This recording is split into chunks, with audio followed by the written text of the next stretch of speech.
Mà dù sau đây bằng ônទាំងអស់ក្នុងបណ្ដាញសង្គមជាទីរាប់អានបាទថ្ងៃនេះក៏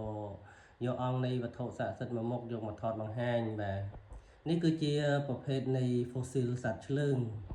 បាទដែលកកคล้ายទៅជាថ្មបាទដែលគេហៅថា fossil នោះអញ្ចឹង fossil សត្វឆ្លើងនេះបាទជាវត្ថុស័ក្តិសិទ្ធិមួយយ៉ាងសម្រាប់លោកគ្រូអ្នកគ្រូគាត់ប្រើខាងស្រូបបាទស្រូបអំពើមុនខ្មៅភាសាអំពើចឹងទៅអញ្ចឹងបងប្អូនបាទហើយប្រភេទនៃគុជឆ្លើងនេះគឺមានពីរប្រភេទដែលខ្ញុំធ្លាប់ជួបខ្ញុំជួបកាលពីមួយឆ្នាំមុននោះបានមកគូប៉ុន្តែអត់ឆក់ទេបាទជាប្រភេទគុជឆ្លើងអត់ឆក់ទេ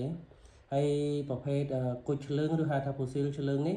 កាលណាយើងត្រាំក្នុងទឹកយូរបន្តិចទៅវានឹងមានរំអិលបាទរំអិលនៅលើគុជនេះបាទដូចជាសត្វឆ្លើងអញ្ចឹងប៉ុន្តែគុជឆ្លើងដែលសុទ្ធបាទគឺគុជឆ្លើងដែលឆក់បាទអញ្ចឹងគ្រប់គុជឆ្លើងដែលសុទ្ធគឺវាឆក់ដែកណាបងប្អូនបាទឥឡូវនេះខ្ញុំពិសោធន៍ឲ្យបងប្អូនមើលបាទនេះខ្ញុំដាក់ដៃគោបាទនេះកប្រៃកាត់កញ្ចក់បាទដោយសារវារៀងធំ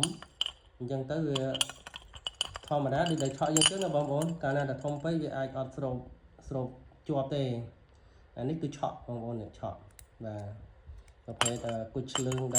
ដែលលេខ1គឺឆក់អញ្ចឹងបងប្អូនបាទឆក់ដោយកន្លែងអញ្ចឹងបាទគឺជាប់អញ្ចឹងណាបងប្អូនអញ្ចឹងសម្រាប់លោកគ្រូអ្នកគ្រូដែល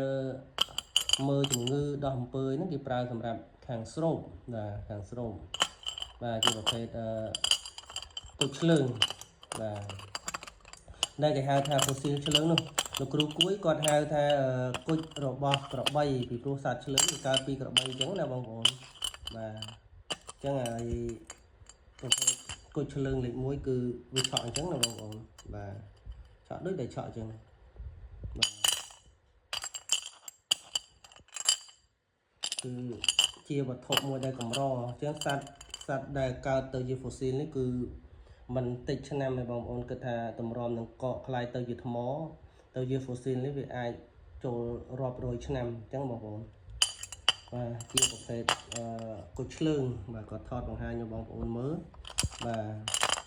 ថាវាមានពិតប្រាកដមានអញ្ចឹង fossil ឆ្លើងនេះគឺវាខុសពី fossil ផ្សេង